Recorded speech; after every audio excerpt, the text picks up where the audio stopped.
Propicios días. Como diría Pig Noise, estoy enfermo. Así que me tenéis que disculpar si estoy un poco más serio de lo habitual o si se me nota más cansado, porque lo estoy. Encima apenas he dormido porque los mocos no me han dejado conciliar el sueño y madrugaba para trabajar, he vuelto hace nada del trabajo. Pero bueno, aquí estamos, como siempre relajado, porque este canal siempre hago todo relajado. Y vamos con creo que es la tercera petición del canal. Ha habido más peticiones, pero yo las voy haciendo pues a mi ritmo, que es ninguno. Y hoy toca la tercera, que mi amigo Adrián me pidió que hiciera un vídeo sobre budismo zen, que es... que curiosamente es uno de los, diría que budismos que menos me interesan, en el sentido de que lo considero menos interesante en ciertas cosas, ¿no?, respecto a otros, pero es del que más libros físicos tengo. Y esto tiene una razón que comentaremos más adelante. Pero bueno, tengo aquí unos cuantos. Bueno, estos... ¿qué os iba a decir? Bueno, nada, no me acuerdo. No me acuerdo lo que iba a decir. El caso. Vamos con ello, ¿no? ¿Os parece si os comento un poquito de historia? Claro, es que... ya me acuerdo, que Adrián creo que lo comentaba porque él me pasó algún fragmento de un libro sobre budismo zen que había escrito Mariano Antolín Rato.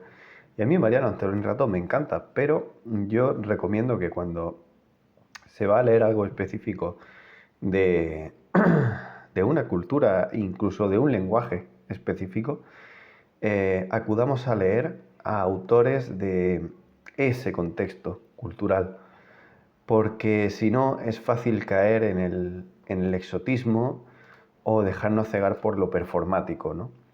Y ese es uno de los grandes problemas que tiene el Zen en su llegada a Occidente, que es el fuerte exotismo del que está impregnado, ¿no? Pero bueno, esto lo iremos viendo. Seguramente luego no, porque luego se me olvida lo que yo voy proponiendo y luego veo el vídeo después y digo, mierda, esto era importante y no solo no lo mencioné, sino que decía que lo iba a mencionar y luego no lo he dicho. Pero bueno. Para quienes seáis nuevos, ¿cuál es el contexto del budismo zen? A ver, estamos primero en la India, ¿no? Estamos en un contexto hinduista. Hinduista que está muy bien y es muy interesante, pero tiene un fuerte sistema de castas, entre otras muchas cosas que hacen que Siddhartha, ¿no?, el Buda histórico, se empieza a plantear cositas, ¿no? Cuando el Buda alcanza la iluminación, plantea otra corriente, que se le conocería como budismo, ¿no?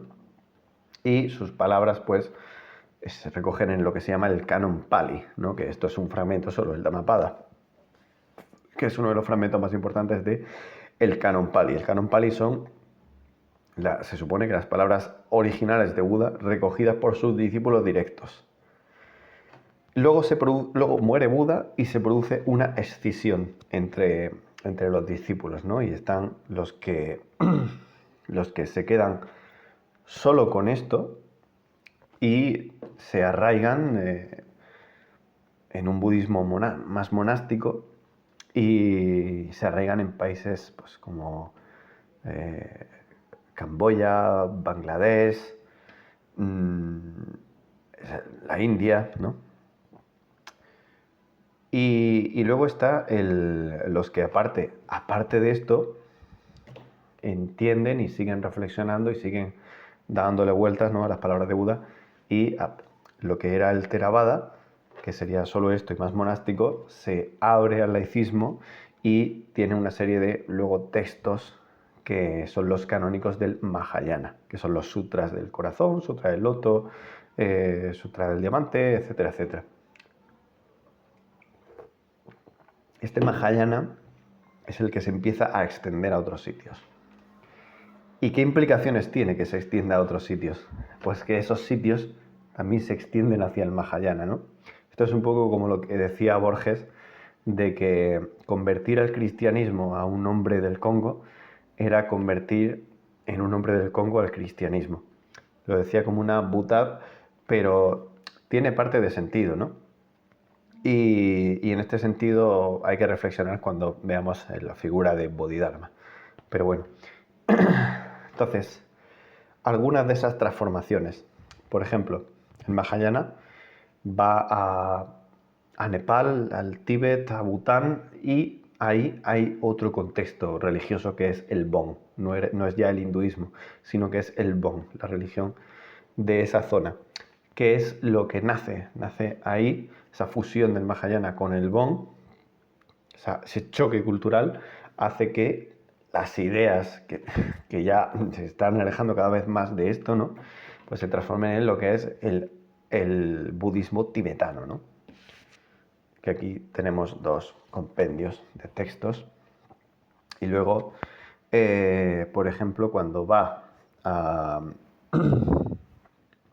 lo diré, a China y a Japón, que hay un contexto de confucianismo y de taoísmo, ¿no?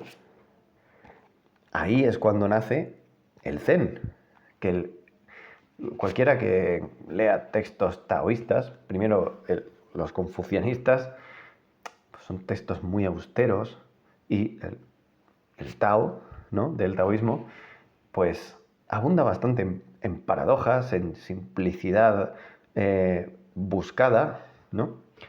Y eso es lo que uno luego encuentra en el Zen.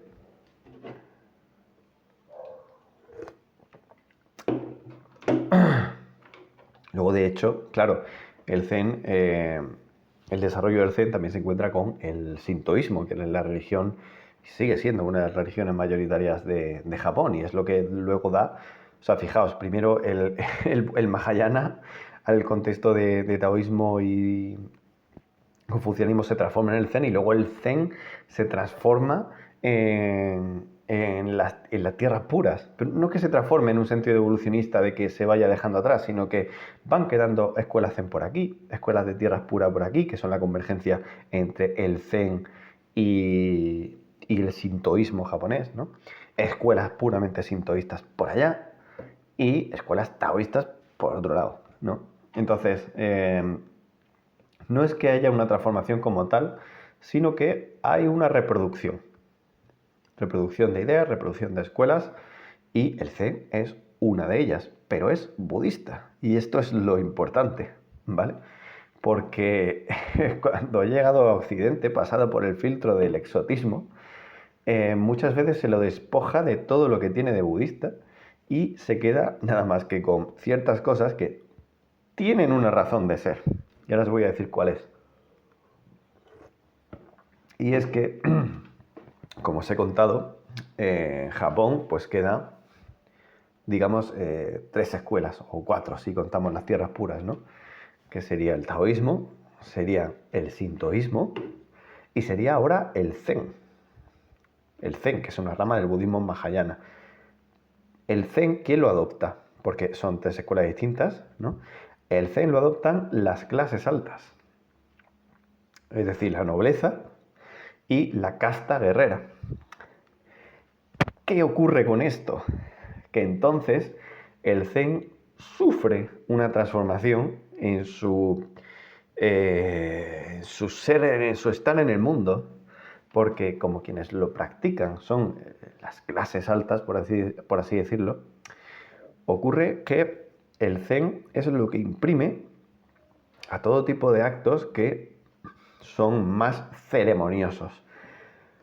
Ceremoniosos y hasta cierto punto performáticos. Esa ceremoniosidad y esa performatividad es lo que alimenta luego el exotismo, que hace que luego Occidente sienta fascinación por el Zen y todas sus manifestaciones. ¿A qué manifestaciones culturales me estoy refiriendo? Al arte floral, a la pintura, el sumire, a la ceremonia del té, a los jardines secos, ¿no? Todas estas cosas que, evidentemente, un campesino no se va a poner a hacer un jardín seco. Un campesino necesita comer. Eso era de señores de tierras que, bueno, que una forma de práctica para ellos era, pues, realizar ese jardín seco, ¿no? Y lo relacionaban con eso. También el teatro, la danza, todas esas cosas que a día de hoy vemos como tan japonesas y ocurrió en un contexto muy determinado, en una clase muy determinada. Podría no haber sido así, pero es lo que ocurrió, es lo que luego a los occidentales tanto les ha llamado la atención y es lo que hemos exportado malamente. Porque la mayoría de veces quien exporta el zen, y por eso digo que es muy importante leer a los autores, si vas a leer una corriente japonesa, leer a los japoneses, no leer la perspectiva de un occidental, porque siempre va a estar plagada de exotismo, ¿no? Es como lo que decía César Aira, de que en el Corán apenas se mencionan los camellos y luego cualquiera coge a... Cualquier occidental hace una adaptación de cualquier pasaje del Corán y lo primero que mete es un plano de camellos, ¿no? Porque ese es lo exótico y en realidad no es lo importante, ¿vale? Ahí está la clave. Entonces, claro, lo que se trae a Occidente son esas performatividades, pero sin entender muy bien de dónde vienen, sin entender, o sea, descontextualizadas y, por tanto, sin un significado profundo. Uno puede decir que le encanta, o sea, esto es muy común, ¿no? Gente que dice que le gusta mucho el arte zen, la pintura zen, tal, pero como le pidas que te lo explique, no sabe qué decirte. Bueno, nadie nace enseñado, o sea, siempre se puede aprender, evidentemente, no lo digo como crítica a nadie, ¿eh? Lo digo como descripción de un fenómeno que pasa y que está ahí. Entonces, hay dos cosas a hablar del zen en las que tendríamos que fijarnos. Más que definir al zen, terminamos antes definiendo qué no es el zen. Y hay que diferenciarlo de dos cosas. Del resto de... Están hablando en mi puerta. Del resto de ramas de budismo, por un lado, y del New Age, por el otro. Que el New Age consiste en materialismo espiritual. Materialismo espiritual y sincretismo descontextualizado, sin una función, sin una razón, sin una perspectiva histórica, nada más que una exposición visible o verbal de cosas que te señalen a ti como persona espiritual y que por lo tanto chocan por completo con la idea del budismo, porque en el budismo lo que se persigue es el no yo, ¿no? El no yo, el gregarismo, pero el materialismo espiritual lo que hace es reforzar el yo, reforzarse a uno mismo, reforzar el egocentrismo. Hay que tener mucho cuidado con estas cosas. Y el zen, el zen es como que se vende como el arte de la sencillez y no sé qué, que al final la gente lo reduce tanto que todo el mundo se siente con la potestad de hablar de lo que es el zen y de lo que no es el zen y de decir que el zen para cambiar tu vida haces 5 minutos de meditación todas las mañanas y ya estás practicando zen y es como, ¿qué dices? ¿No? O que el zen, o sea, es muy común ir a secciones de autoayuda o de New Age y encontrar aparente bibliografía sobre el zen, perdón, y una vez que abres el libro, lo que encuentras son, yo qué sé, consejos de Marie Kondo y ejercicios de relajación. Prácticamente, ¿vale? Entonces, ¿por dónde empezamos? ¿Por cómo diferenciarlo del New Age o por cómo diferenciarlo del resto de budismo? La verdad es que las dos cosas son interesantes. Y no sé si yo estoy a la altura de hablaros de cualquiera de las dos, pero bueno, yo lo voy a intentar como buenamente pueda. Aquí enfermo, sin prepararme nada como siempre y con una cervecita. Que al final este canal es eso, es como una conversación entre amigos, solo que solo hablo yo, ¿no? haciendo infodumping y mansplaining y ya está. Y vosotros, pobrecitos, solo podéis poner cosas en los comentarios, pero bueno, así está el patio. Bueno, chicos, vamos a ver. Vale. Quizá la primera pregunta, la primera pregunta que tengáis que hacer, vamos a empezar con el New Age. La primera pregunta que tengáis que haceros cuando vais a aproximaros a algún texto Zen es ¿quién se está beneficiando? ¿Por qué es importante esto? Porque desde el mismo Buda, el objetivo del budismo, y recordemos que el Zen es budismo, es liberar del sufrimiento a todos los seres, ¿no? Se supone que Buda alcanzó la budeidad. Buda no significa otra cosa que estar despierto, ¿no? Alcanzó la budeidad, alcanzando el nirvana, que es como decir que comprendió todas las verdades y tal, y en realidad, se liberó del ciclo de muerte y renacimiento en el samsara. ¿Pero qué hizo?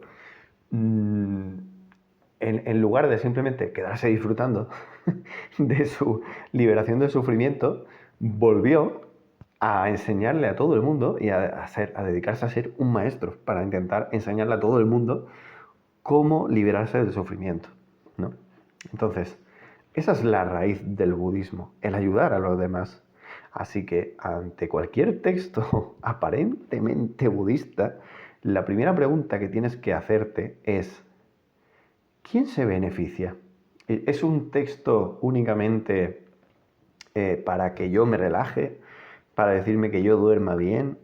¿Para decirme que yo qué sé, que me vaya mejor en los exámenes porque para estudiar más centrado? ¿No? Es decir, el texto me está apelando a mí como ser defectuoso que necesita ayuda, o está apelando a un sistema de conocimientos que uno puede tomar, pero siempre con el objetivo de no solo ayudarse a sí mismo, sino de ayudar a todo el mundo, de ser mejor para con los demás, ¿no? Esta perspectiva de que si el mundo es un regalo, sea un regalo para el mundo, ¿no? Si la vida es un regalo, sea un regalo para la vida. Entonces, tienes que ver si tiene esta perspectiva tan individualista el texto, o si por el contrario es budista y está orientado a ayudar a los demás. Os pongo un ejemplo muy concreto. Yo he practicado varias artes marciales, ¿no? Una de ellas era taekwondo y otra shorinji kempo. El taekwondo, una arte marcial coreana, no tenía nada que ver con el zen, ni con ningún tipo de budismo. Y tú entrabas al dojo y te ponías a calentar y a practicar patadas y luego a darte cebollazos contra los compañeros, y detrás del dojo estaba pues un gran estante con todas las medallas y trofeos que había ganado el equipo y que había ganado el profesor, y pues eso, una ostentación y una orientación hacia la competitividad y a ganar partidos, y bueno, partidos, combates y todo eso, ¿no? Mientras que Shoninji Kempo, que sí, que viene de lo creó Sodoshin, y era alguien con formación budista zen, tú antes de empezar la práctica tenías que recitar unos sutras. Y parte de ese sutra, ¿sabéis cuál era? Conscientes de que nuestros espíritus vienen del Dharma y nuestros cuerpos de nuestros padres, aceptamos la deuda y expresamos gratitud a través de nuestros actos. Practicamos este arte para ayudar a los demás, nunca por puro prestigio o beneficio personal. El sutra era más largo, pero esa parte tan concreta creo que es muy ilustrativa de cómo sería algo que no es zen y algo que sí lo es, aunque sea un arte marcial. Y es que es curioso porque el budismo, que se supone que es una herramienta de paz, por así decirlo, ¿no? Ha contribuido tanto en el desarrollo de las artes marciales, sobre todo en Japón. y uno de los libros que tengo aquí es Zen, en relación práctica del Zen con el Budo, que el Budo, Do significa camino y Bu era pues, marcialidad o algo así, ¿no? El camino de la guerra. Voy a leer un fragmento. ¿De quién será la victoria? Del que sea más fuerte espiritualmente, del que tenga la mente más templada. Este poder mental se llama Shin. Es el tercero de los elementos que constituyen la eficacia. Trabajar el Tai es hacer gimnasia, practicar la cultura física o deporte. Trabajar el Gi es aprender la técnica, los movimientos, adquirir su buena coordinación. Trabajar el Shin es practicar el Zen. Pero en realidad, el buen discípulo es aquel que no separa los tres elementos, aquel que en su entrenamiento diario trabaja juntos su Tai con el entrenamiento físico duro y sostenido, su Gi con el estudio atento de la técnica y su Shin con una concentración de espíritu durante el estudio y con su meditación Zazen, que uno de los libros más importantes del Zazen está aquí también, de Katsuki Sekida, y luego hablaremos más de este libro. Como veis, aquí está planteando un contexto de práctica budista en relación con otras cosas, que es lo que da pie a unas terceras cosas que son las que luego Occidente las trae descontextualizadas por que tienen cierto punto performático, ¿no? Porque, claro, está hablando de valores de... ¿Os acordáis que os dije que una de las castas que adoptaron el Zen fueron los guerreros? Pues ahí está hablando de cómo el Zen puede nutrir el resto de elementos como la cultura del esfuerzo físico, del entrenamiento corporal y todo eso. Pero no pierde de vista sus valores budistas, ¿no?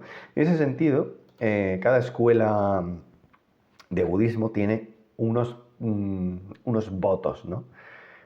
A ver, primero, no podemos estar hablando de budismo, y terminamos con esto, ¿no? De la diferenciación de New Age, si no está teniendo en cuenta lo básico del budismo, que es decir, la liberación del sufrimiento de todos los seres, por un lado, los cinco preceptos, ¿no? Budistas, el óctuple noble camino, y luego pues conceptos como el no-yo, la vacuidad y todo eso. Eso es lo básico, es lo común a todas las escuelas de budismo. Y si os encontráis con un libro que no habla de nada de eso, pero que se está diciendo que es sobre budismo zen, hay algo raro ahí. Algo raro hay. Ahí que os salten todas las alarmas, ¿vale? Os voy a leer los votos, porque están los 5 preceptos, ¿no? Que es pues, no matar, no robar, no enturbiarse la mente. Luego hay incluso alguna ramificación del octuple noble camino que podría tomarse como un precepto también común, ¿no? Como es, por ejemplo, el sustento ético. Pero bueno, todo eso es común. Y luego cada rama del budismo tiene sus votos. Los votos Soyong, los votos laicos, los votos monásticos Theravada, los votos que son un puñado, los votos del budismo Vajrayana, del budismo tibetano, son un montón. Y además uno de ellos, curiosamente, es el único que los incluye, pero lo incluye el no denigrar a la mujer como voto monástico, como voto de practicante budista.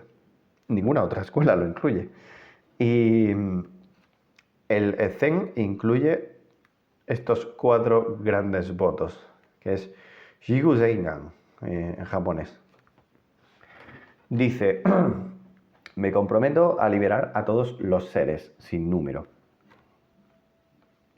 No solo a ti, a relajarte por la noche. Me comprometo a arrancar las infinitas pasiones ciegas. ¿No? Esto es muy importante, ¿no? El concepto de desapego, pero no para alimentarte tu yo espiritual, sino como medio de realmente tú poco a poco desvanecerte, ¿no? Pues bueno, me comprometo a penetrar a través de las puertas del Dharma sin medida y me comprometo a alcanzar el camino de Buda.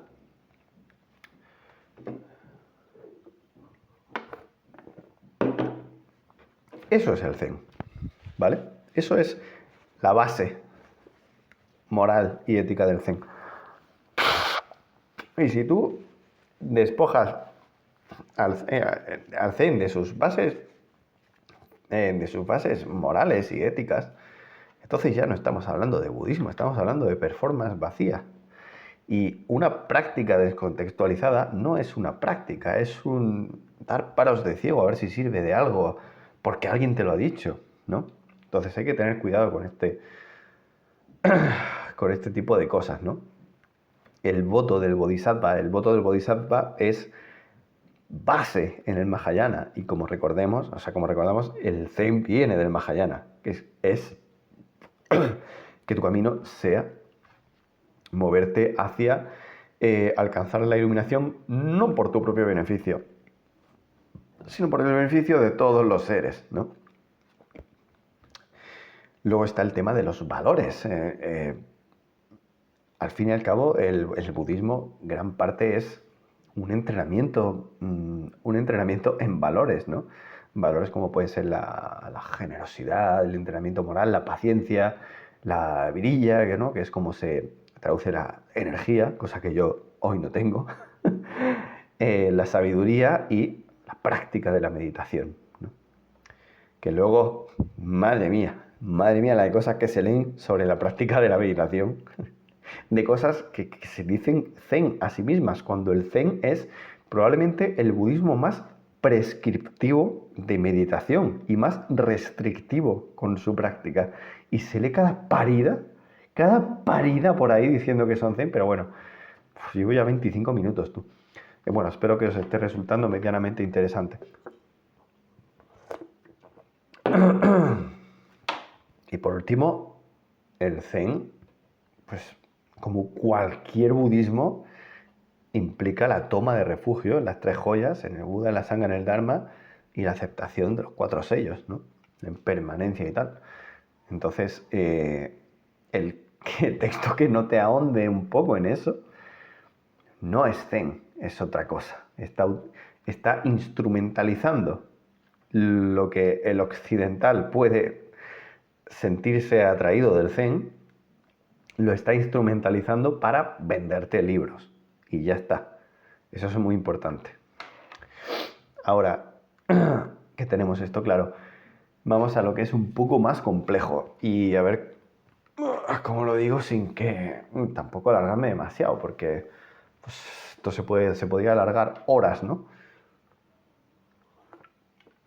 Que sería, una vez que sabemos qué es New Age y qué es budismo zen o budismo simplemente, ¿cómo diferenciar al zen de las otras ramas de budismo, ¿no? Yo tenía aquí marcados algunos textos que me había apuntado, pero ya no me acuerdo cuáles eran. Bueno, da igual. Vale. Una diferenciación que me he apuntado. ¿Os acordáis del vídeo del no yo? ¿De qué es el no yo? La no esencia, que se llama en budismo anatman, ¿no? En contraposición al atman, que estaba presente en el budismo y que se podía traducir como alma o esencia. En el zen, antes que el anatman, que también se plantea, lo que se persigue es el satori, es decir, no es el no yo, sino el no mente. O sea, satori, anatman podríamos traducirlo como el no yo, y el satori podríamos traducirlo como no mente. ¿Por qué sería esto de no mente? Pues simplemente que tú, sin necesidad de plantearte qué es la identidad, qué no es la identidad, pero que tu mente no te entorpezca, que exista una fluidez constante entre tú y el entorno. Y que a través de la práctica, ¿no?, cotidiana, seas capaz de fluir adecuadamente en todos tus contextos. Esto, si os dais cuenta, es la base de las artes marciales. El concepto de no mente, la concentración que se entrena mediante la meditación, mediante el zazen, ¿no? Se entrena y luego se extrapola al resto de actividades, ¿no? El hecho de alcanzar un estado de que podría ser parecido a lo que Csikszentmihalyi nombra como estado de flujo o flow en inglés. Esto es muy útil en las artes marciales porque te permite responder de forma correcta y de forma atenta, sin tener que pasar por el raciocinio. Que tu mente responda sola. Para eso es muy importante la práctica consciente. ¿Consciente de qué? De que estás buscando ese satori. Si no, no se va a dar. Esto también pues en el tiro con arco y en todas las artes, ¿no? En la pintura, incluso la ceremonia del té, en todo lo que tenga que ver con el zen. Si lo pensáis desde esta perspectiva, es que se hace así, se hace a través de la búsqueda del satori. Por eso todas estas ceremonias son tan silenciosas, tan pausadas, porque no debe haber interrupciones del intelecto, ¿no? Uno no debe racionalizar lo que está haciendo, debe hacerlo sin más. Pero buscando este satori, no simplemente hacer por hacer, ¿no? Es que luego viene un libro del zen y te dice, cuando estés comiendo, come, cuando estés no sé qué, no sé cuánto. Pero no te explican lo que es el satori ni lo que es nada. Entonces dices, pues estoy comiendo y estoy comiendo sin ver la tele. Pues bien, pues ya soy zen, ¿no? No, no, tienes que tener contexto teórico. Y mira que no es un contexto teórico. De hecho, el zen es la menos densa de todas las ramas del budismo.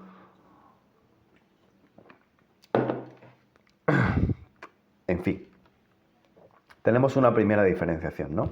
El Anandman versus el Satori, o dicho de otra forma, el no ser versus el no mente. Luego, ¿os acordáis de cuando he sacado aquí el Dhammapada y he mencionado los sutras del diamante del corazón de no sé qué, no sé cuánto, el libro tibetano, no sé qué, bla, bla, bla, un montón de textos, ¿no? Aquí hay otra diferencia muy importante, quizá la que me parece más interesante del Zen, que es que desde el resto de escuelas se anima mucho a la exégesis intelectual de los textos, es decir, del Canon Pali, de los sutras, de cualquier enseñanza, tanto de Buda como de sus discípulos, sí, eso desde un acercamiento comprensivo y crítico de los textos, mientras que desde el Zen se rechaza esa exégesis intelectual. Bueno, no se rechaza, ¿no? No es que un maestro Zen te vaya a decir no leas, ¿no?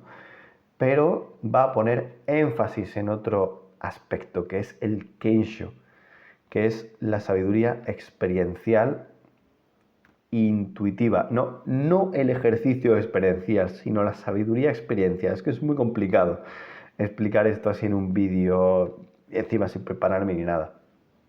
Pero la herramienta fundamental del Kensho, ¿no? Que es trabajar desde la no lógica. Cuando uno analiza textos, evidentemente, siempre está trabajando desde el raciocinio y la lógica. Pero el Zen te invita a deshacer la lógica del lenguaje, porque al final el lenguaje, y esto es algo que tenemos que admitirle al Zen, el lenguaje siempre es una barrera. Definir algo es ponerle un principio y un final y no lo saques de ahí, ¿no? Y esto ocurre con cada palabra que estamos pronunciando. Incluso el idioma que hablamos nos limita en muchas de nuestras concepciones del mundo. Entonces, pero eso es tema para otro vídeo. Pero, ¿cómo se trabaja entonces? Desde el Kensho, ¿no? Desde la práctica del Kensho. Pues aplicando instrucciones no lógicas que te rompan los esquemas. ¿Cuál es la herramienta fundamental? Los koan. Siempre se menciona el ejemplo de cómo suena la palma con una sola mano, o de si lo habréis escuchado 100 veces, ¿no? Lo de que si hay un árbol que cae en un bosque que no hay nadie, que si produce sonido, ¿no? Vamos a ilustrar con otros ejemplos. Los koan invitan a ese pensamiento no racional. Plantea una pregunta que la pregunta por definición busca una respuesta, pero esas preguntas normalmente no tienen respuesta. O a veces se da la respuesta, pero la respuesta es completamente absurda. Y se invita a que el alumno, el practicante del Zen, medite sobre la absurdez de eso y qué es lo que implica, ¿no? Dice aquí, maestro, ¿qué es el Zen? Y el maestro responde, un ciprés en el patio, ¿no? Este tipo de respuestas son típicas del Zen, no se ven en otra rama o en casi ninguna. A mí, cuando un alumno le preguntaba que quién fue el Buda, ¿no? A un maestro, y el maestro, todo serio, le respondió, dos hebras de lino, ¿no? Tenemos más aquí. Este tiene más sentido ya si te pones a analizarlo. No es tan absurdo como el que acabo de leer. Pero también plantea un juego lógico que no se da tanto en otras escuelas. Perdón, ¿eh? El Dharma es la enseñanza espiritual, la vía hacia la libertad interior y la autorrealización. Cierto día, un discípulo le preguntó al maestro, Maestro, ¿por qué y para qué he nacido? Para seguir el Dharma. ¿Y para qué quiero seguir el Dharma? Para no volver a nacer.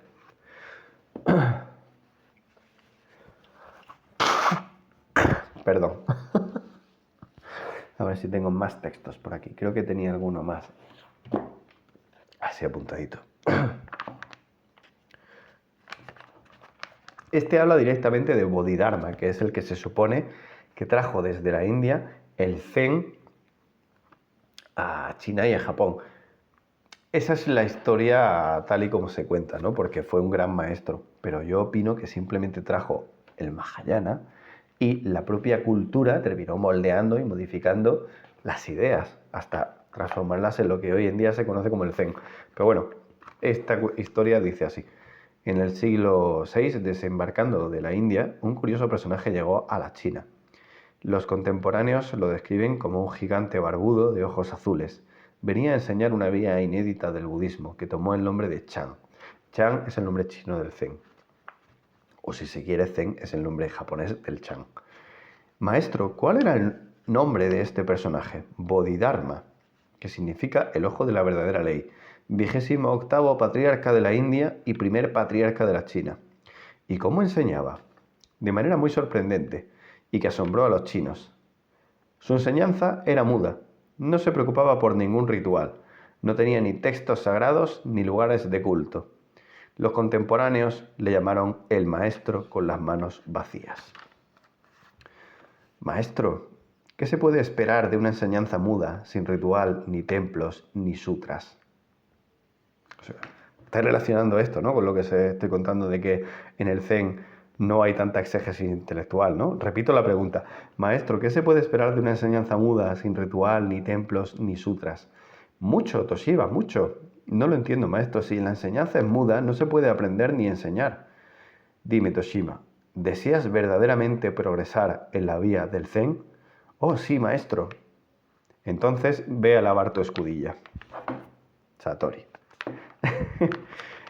Aquí tengo otro. Todo esto siempre pues, ilustrando con las fuentes. Un monje zen se encuentra con otro monje en el camino. Hablan. ¿Vienes de lejos? He recorrido todo el país de norte a sur y de este a oeste. En 10 años he visitado miles de templos. ¿Qué maestro consideras que es el más grande?, le pregunta el otro. Quizá el último, Oshibu, el maestro zen del templo de Edo. ¿Y qué te ha aportado? Llegué a ser maestro sin nada y partí sin nada. ¿Por qué dices que es el maestro más grande que has conocido?, pregunta el monje asombrado. ¿Y por qué te quedaste con él? Y responde, ¿cómo habría sabido, si no, que llegaba sin nada y partía sin nada?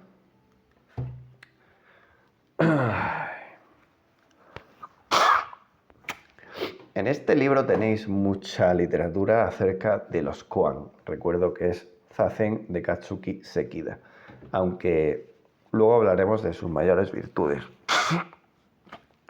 Joder, estoy fatal. No sé si me había apuntado aquí algún otro. Bueno, este también remite un poco a la simpleza o la sencillez que llama mucho la atención, ¿no? Del Zen y que luego pues se pervierte, ¿no? Con la idea de vender libros y hablar de desarrollo personal y todo eso. Este cuento se llama Los dos anacoretas. Un anciano yogi estaba meditando a la orilla de un río sagrado. Otro yogi más joven quería impresionarlo. Le gritó desde la orilla opuesta del río y comenzó a cruzar caminando sobre las aguas hasta llegar junto al anciano, que ni siquiera se inmutó. ¿No te he dejado boquiabierto?, preguntó él. ¿Cómo has conseguido este poder?, preguntó a su vez el anciano. El joven anacoreta dijo: en verdad, te lo confieso, no ha sido fácil. He tardado 12 años. Recordemos que ha caminado sobre el agua, ¿vale? He tardado 12 años. He practicado mantras muy secretos, poderosos ejercicios de visualización, penitencias sin límite y una gran austeridad. Durante 12 años he seguido una rigurosa ascesis en los Himalayas. A veces he estado durante una semana apoyándome sobre una sola pierna o he mantenido un brazo en alto durante días. No dejas de sorprenderme, dijo el anciano. Luego te sorprendo, ¿verdad?, comentó lleno de arrogancia el joven. Ya sabía yo que te asombraría.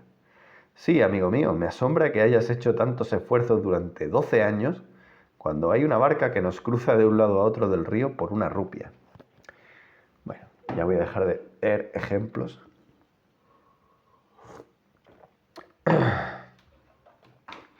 Pero es este tipo de... la adopción del Kensho, ¿no? Que es una propedéutica cotidiana. Es un entrenamiento espiritual, pero en la vida cotidiana y que, con suerte, dará lugar a lo que en Occidente se conoce como insight, ¿no? Y que podemos poner en práctica en casi todos los ámbitos de nuestra vida. Y que se encuentra frontalmente con la puesta en práctica más instructiva, más guiada. Esto es más, consiste en casi retar a la persona a que no encuentre el modo de llevar algo a cabo mediante la lógica. Y gracias a eso descubra el valor, ¿no? Reciba el insight del valor que tiene la no lógica, el valor que puede tener la intuición y cómo eso puede nutrir nuestra práctica budista. Pero claro, para que nutra nuestra práctica budista es necesario que haya una práctica budista y no solo un conjunto de ejercicios deslavazados y descontextualizados. Entonces no estamos nutriendo nada, ¿no? Volvemos a lo que decía, estamos dando palos de ciego a ver si con suerte nos relajamos, ¿no? Otra diferencia importante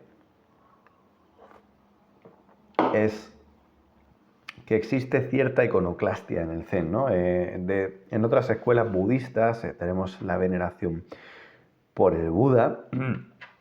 Luego, en otras directamente están pues, los 7 Budas de la medicina, los 35 Budas a los que se les reza y se les postra en el budismo tibetano. Las postraciones son muy frecuentes, los altares que a veces cumplen una función devocional y otras simplemente de recordatorio de la práctica, ¿no? Pero existe esta iconografía y existe este contexto cosmogónico del budismo en todas las escuelas, pero en el Zen está un poco reducida porque es más práctico, es más... Como además nos hemos alejado del concepto de iluminación en tanto que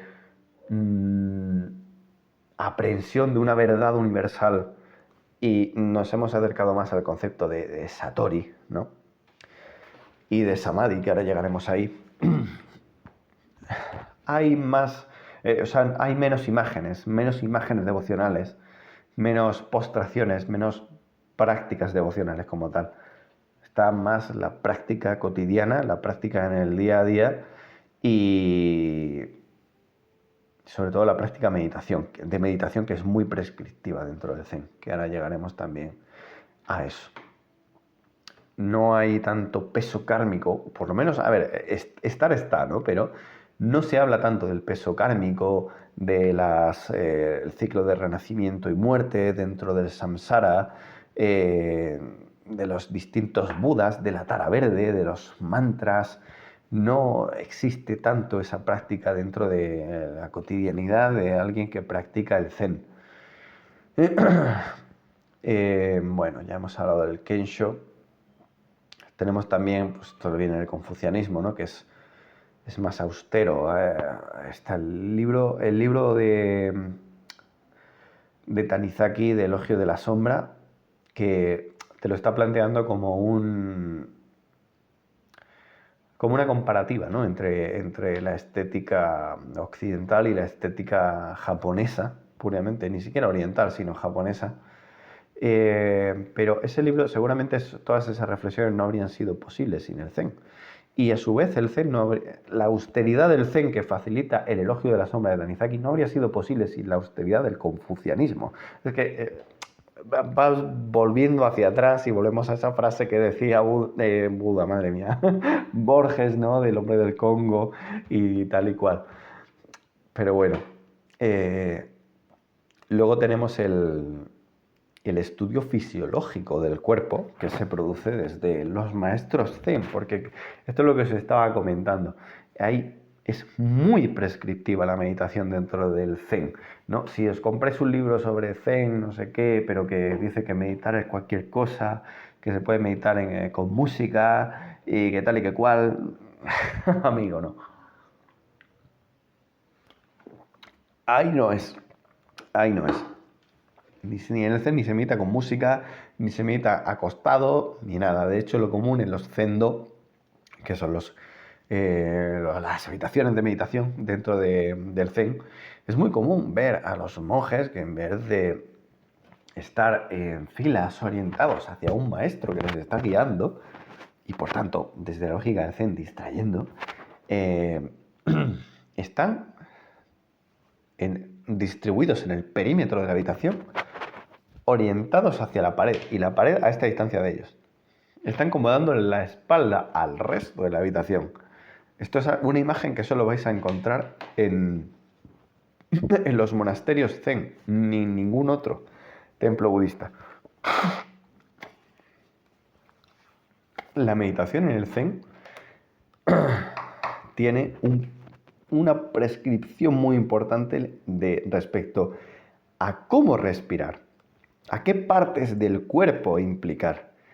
El desarrollo teórico que tiene del tándem, que es un punto que hay debajo del ombligo, es muy importante y viene muy desarrollado en este libro. Si os interesa, de verdad que este libro lo tenéis que leer. Zazen significa la meditación sentado, ¿no? La meditación en el Zen sentado, y es una posición muy concreta de meditación, de respiración y de focalización en el tándem. Y se ponen mirando a la pared con los ojos abiertos, porque lo que tienen aquí es la pared, no se van a distraer aunque tengan los ojos abiertos, ¿no? Sin ningún tipo de distracción, sin meditar en asuntos concretos. Esto que Buda planteaba también, el hecho de meditar caminando, no es una práctica tan común en el Zen como lo que se cree. Yo he visto gente hablar del Zen y hablar sobre la meditación caminando y tal, pero no es lo común, no es lo que los autores del Zen verdaderamente recomiendan, es lo que pues, luego la gente ha extraído y ha pensado y ha rumiado y lo ha vomitado sobre un libro que está plagado de exotismo, ¿no? Y de materialismo espiritual, que puede no estar equivocado, de hecho, es una práctica tan válida como cualquier otra, ¿no? El meditar caminando, pero no es tan propia del Zen como la gente normalmente cree.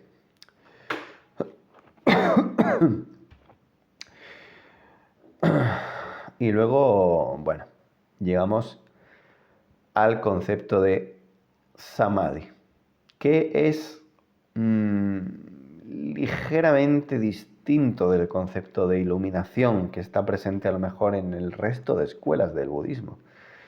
Porque la iluminación se interpreta como la percepción de una verdad que estaba escondida a nosotros porque no estábamos preparados, no teníamos una disposición mental y moral suficiente para llegar a esa iluminación. Mientras que el samadhi consiste en en un estado de conciencia plena que se alcanza durante la meditación y que luego somos capaces de extrapolar en nuestra práctica cotidiana, Kensho, y en nuestra práctica consciente, Satori. ¿Vale?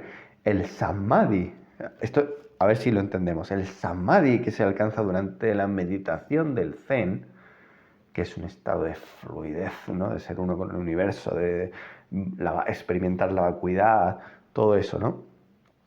Eso luego lo extrapolamos en nuestro día a día mientras pues, fregamos los platos o pintamos o estamos hablando pues, lo que sea, que sería el Kensho, recordemos. Y luego, si practicamos artes marciales o cualquier otra cosa más enfocada, tiro con arco, cosas más prácticas donde es importante que ocurra este no mente, que sería el ejercicio del Satori.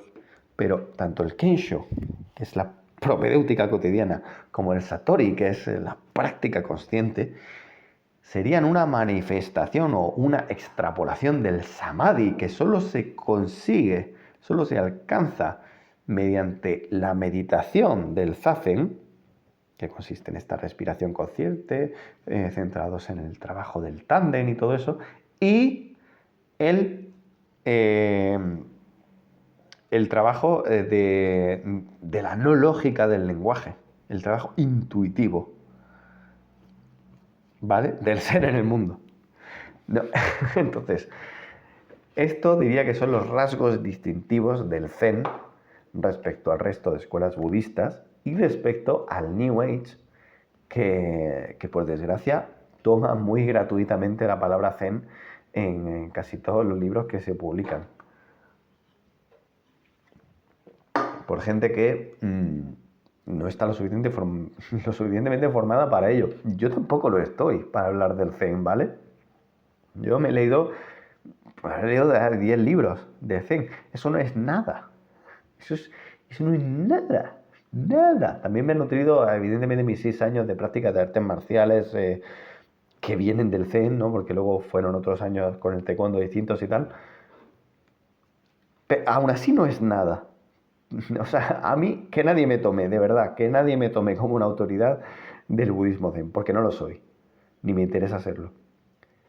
Pero aún y con eso, aún sabiendo que soy un piltrafilla en lo que se refiere al budismo Zen, sé que le doy 40 patadas a lo que se presupone de muchos libros que uno puede encontrar en la sección de New Age y que ponen el rótulo budismo Zen, no sé qué, Zen para la vida, Zen para no sé qué, Zen para lo que sea de desarrollo personal.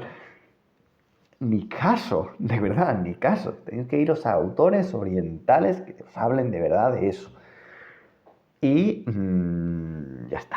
¿Para qué seguir alargando esto? No sé si a alguien le puede ser de ayuda o le puede resultar interesante todo esto. Espero que sí, la verdad.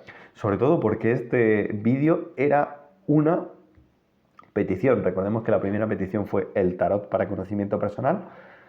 La segunda petición fue malos consejos para escritores. Y la tercera es esta de ¿qué es el budismo Zen? ¿O qué no es el budismo Zen? ¿No? ¿De qué hablamos cuando hablamos del Zen? Así que, chicos, sin más, yo me despido. Y nada, nos vemos en el siguiente vídeo.